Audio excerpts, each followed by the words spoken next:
Welcome to the Entrepreneur's Odyssey, the podcast where we explore the highs and the lows of entrepreneurship, featuring the bold and the brave who dare to dream. Every episode, we dive deep into the strategies that work, the challenges that teach, and the moments that change everything. Whether you're a seasoned entrepreneur or just starting out, these are the insights and experiences you need to fuel your own odyssey. Hi, I'm Brandon Moore, and I'm excited to welcome you to another episode of the Entrepreneur's Odyssey. Please give us a like or share. I really appreciate the likes and the feedback that you've already given me. I appreciate it so much. And just give us a like if you like this content. That'll really help us get our platform out to more people. Today we're going to talk about overcoming adversity. I've written blog posts on this. I put some of it in my book about overcoming the exterior obstacles, things that happen to us that are from the outside in. And that's what really overcoming adversity is about, is dealing with those things that come at us from the outside, things that we can't control, things that we didn't expect. You know, when September 11th happened in 2001, I was working in Dallas, Texas, in the tallest building in Dallas, the Bank of America building. I had been working with a client that was wanting to fire their controller, and so we were asked to do a bunch of bank reconciliations just to make sure that the money had not gone where it shouldn't have. And so we're in that process, which is a hard process anyway, because they introduced us to the controller that they were going to let go. I wish they would not have told me that what they were planning on doing, because that guy was such a good guy. He was a nice guy. He talked about his family, and I was like, oh my, this is really going to be hard for him. But when we got back from that audit, we went back to the office, and we were starting to shuffle around paperwork and try to get all our materials in the right spot. All of a sudden, everybody was up from their desk and looking at the TVs. The office had TVs in almost every corner of that office of the 54th floor of the Bank of America building. I worked for Arthur Andersen, and they had the 3 floors on that building. The chaos that happened after that, I'll never forget. I was confused as to why everybody was up and around the TVs. And then all of a sudden, you could see the smoke coming from the towers. You saw the next plane hit. Then the partner in charge of that floor turned to everybody and said, "We're evacuating the building, everybody downstairs." So hundreds of people then had to exit the building. And remember, I said we were on the 54th floor. You would think that going downstairs wouldn't be as exhausting as going up, and it's not, but it is exhausting. It really is tough on your shins, but I'd rather do that than be stuck in an elevator in a building that has trauma being applied to it. Gosh, it was such a hard day going down the stairs, and it was silent. I remember it being so silent. People weren't talking. They were just in shock of what they'd seen on television. And then having to walk, because I parked a couple miles from the building, having to walk from the building to my car, and then driving home. And I didn't know why I was crying, but I was just really upset. It just really upset me. And then my wife called while I was on the way home. It was a really upsetting day. Nobody could have prepared for that day. But what had to happen is business owners around the world, business owners in our country had to overcome. They had to get through it. It was not easy, especially for the airline companies, because they had to shut everything down. Our business really took a turn because a lot of the businesses that we were auditing were affected by the shutdown and the travel.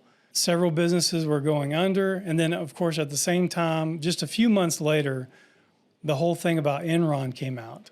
Another thing that happened in the same year to affect the company I was working for. 6 months after that, I was laid off. You know, those things happen, and I don't believe that God makes them happen. He allows them to happen because he gave us authority on the earth, but he didn't want those things to happen. He didn't want us to be laid off. He didn't want those 3,000 souls to be taken that day. He didn't want the war to be waged several months after that in Iraq and Afghanistan. He didn't want those things. But as believers and as business owners, we have to overcome. We're called to overcome. We have to move forward day by day. We can't just give up. We can't just throw in the towel. Our families depend on us. Our people depend on us. Our spouses, our kids, our churches, our friends and families, they depend on us to keep moving forward. And so we as business owners, we have to develop a plan and really just be aware that things are going to happen. And so you have to do these few things. If you do these few things, you'll be able to overcome that adversity. And the first thing is just getting more understanding about the things that can go wrong. You know, I talk about all the time, I think I talked about it in the last podcast, and I'll talk about it again, I'm sure, is listening to other podcasts, reading books, going to conferences to find out all about your industry, to find out about the market, find out about trends that are happening in the future, because some obstacles you might be surprised about, but there may have been signs that show that it was happening. If you're investigating, if you're trying to gain more understanding, more knowledge, and not just putting your head in the sand, you'll be better prepared when that adversity strikes. The next thing that you can do to overcome adversity is preparation. I tell people all the time, preparation breeds confidence. If you're preparing to speak, if you're prepared, you're going to have a better speech. You're going to have a better delivery. You're going to have a better message. If you're going in to buy and flip a house, if you've prepared for the process, if you've researched your comps, if you've researched material costs, you're going to be better prepared for maybe some surprises that happen during that rehab. Did you know that Brandon has written not one, not two, but 5 books? A few of them I have right here in front of me in the studio. And we want to invite you, go on Amazon, go to his website, brandonkmoore.com, and find the book that best meets your needs today so you can dive in, get more behind like what exactly happened in Brandon's life. Specifically, the E-Hero's Journey is one of my favorites because it gives you his full story of his process. It's very similar to why we named the podcast The Entrepreneur's Odyssey. I do want to encourage you to get the workbook that pairs with it because it gives you step-by-step information of how to begin this process if you are a new up-and-coming entrepreneur. Along with that, The Beginning of Wealth. Great book for those who are wanting to understand the framework of what it means to think like an entrepreneur and a businessman. So again, go to Amazon. If you do have one of our books, please leave a review on Amazon and our website. We so much appreciate the support for Brandon K. Moore. Thank you. Just preparation means gaining understanding, but also means laying aside resources. There's that saying that's cliche, but it's so true. You hope for the best and prepare for the worst. It's the savvy, wise business owner that lays up a savings for when times are bad. Because if you don't have savings and that payroll day comes, somebody, that money's got to come from somewhere. Your employees are counting on you to make that payroll. And so the wise business owner will prepare. The Bible talks about ants having no captain or ruler, but they lay aside for the winter. Was he really talking about ants? Was he really trying to give you information about these insects or whatever they're called that I really dislike? No, he wasn't really. He was talking about what you can do to prepare for the harsh times and seasons that may happen in the future. But what you can do to prepare for adversity when it comes. Financially, having a savings account, having a savings plan keeps you from relying on credit cards. It keeps you from relying on others besides your God. There are a lot of people too that say, I don't need to have a savings account. I don't need to have retirement. Jesus is going to come back. And, I hope he does. But until he does, I'm going to prepare like he's not. I'm going to prepare my retirement plan. I'm going to prepare my investment plan. I'm going to prepare my legacy plan, what I want to leave to my kids. I'm going to prepare. Overcoming adversity requires preparation. The next thing you can do to overcome adversity is enlarge your network. Finding other like-minded people that think like you or are in the same industry. And that network can come from mentors, it can come from colleagues, people that you work with, it can come with friends, people that you grew up with or you went to school with. It can come from competitors, people that are in the same industry as you, in your same market that you compete with. They can be just as good as a part of your network as your best friend. They may secretly hope that you fail, but seeing and watching what they do and watching how they operate can help you prepare for adversity. I know that as a CPA, I have to walk people through audits all the time. And the audit process is scary. It isn't as much for me because I've been through it so many times, but for a business owner who's never had an IRS letter said, hey, guess what? We're going to come and visit. And by the way, it's going to go back 4 years. There are a lot of business owners that receive that letter and they're terrified. It keeps them up at night. Hiring a CPA, somebody that's been there before, can help you overcome that adversity. If you have a friend that's gone through that process before, can help you overcome that adversity. Enlarging your network, enlarging the amount of people that you call friends, the amount of people that you rely on can really help you overcome adversity. We talk about at church being a part of a small group. Christian ministry and discipleship, we believe, happens through small groups. One of the reasons that small groups are so beneficial is if somebody's going through something, the Bible says that you comfort others with the comfort that you have received already from God. And so just like in that small group setting where, I've been through that before, I can help comfort someone else. If you have a friend that's a business owner and they've been through something like that before, they can help you walk through it.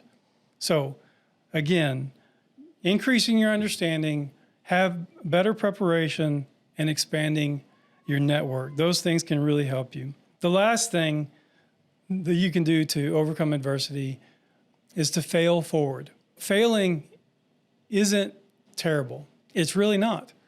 A lot of people have failed and made mistakes and failed miserably.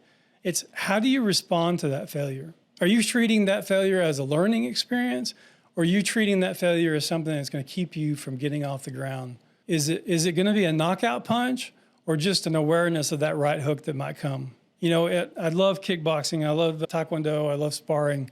And years ago in a belt test, I've always felt myself good at sparring. Not now that I'm old and can't jump, but when I was younger, I thought I was good at sparring. And so I go up against a guy, and this guy is 10 years older than me. And I'm thinking, okay, he can't jump. He's not flexible. This is going to be easy. And so I get in the ring with him, and we start sparring back and forth.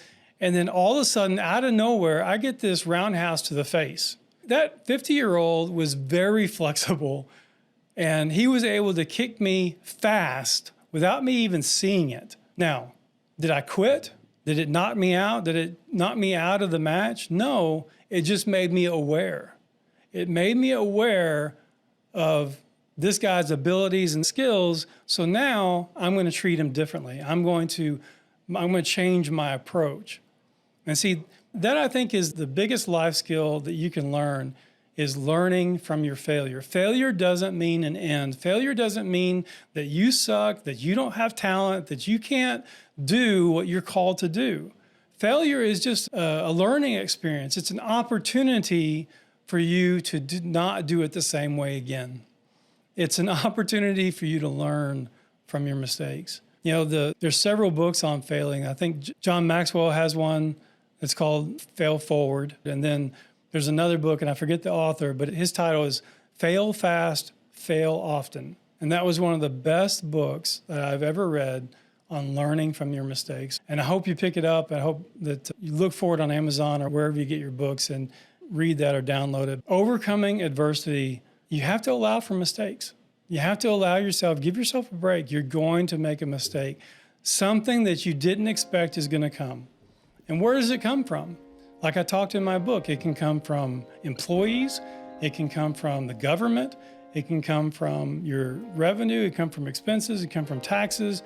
All these areas that you didn't expect can come upon you as a business owner. One of our friends that's a business owner, he said that one of his suppliers just all of a sudden quit. And he had to scramble to find a new supplier of that product that he was selling in his store. And it took him several months to find somebody that could replace that vendor. But he didn't just replace vendor for vendor. because he learned from that event, he replaced that one vendor with 3 so that the next time one of them quits, he still has 2 more. So again, adversity is going to happen. It just is. But you can overcome it. And you can overcome it by increasing your understanding, by preparation, enlarging your network, enlarging your pool of mentors, colleagues, and friends, and then learning how to fail forward. Thanks for joining me on my podcast, The Entrepreneur's Odyssey. We'll see you next time. Thank you for joining us on the Entrepreneur's Odyssey. We hope today's journey has left you inspired and ready to push the boundaries of what you thought was possible. Make sure to like and subscribe wherever you listen to your podcasts. Don't forget to rate and review us, and share this episode with someone who could use a little inspiration on their entrepreneurial journey. Join us for more insights and stories. Until then, keep chasing your dreams and write your own Odyssey.